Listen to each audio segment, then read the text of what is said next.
Oi, vem comigo cuidar da nossa lareira com carinho. Calma. Antes de começar, precisamos esperar o resfriamento completo. Agora sim, vamos retirar as pedras vulcânicas e então vamos começar a limpeza. Nada de produtos químicos, certo? Eles danificam o nosso material.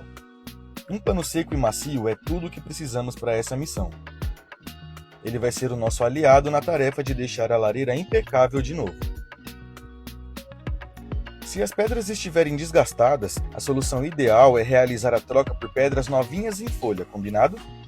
Cuidar bem da sua lareira fogo e arte garante mais do que charme e beleza. Garante principalmente a sua segurança e conforto. Agora que fizemos tudo certinho, é só aproveitar a sua lareira linda como nova. Valeu, pessoal!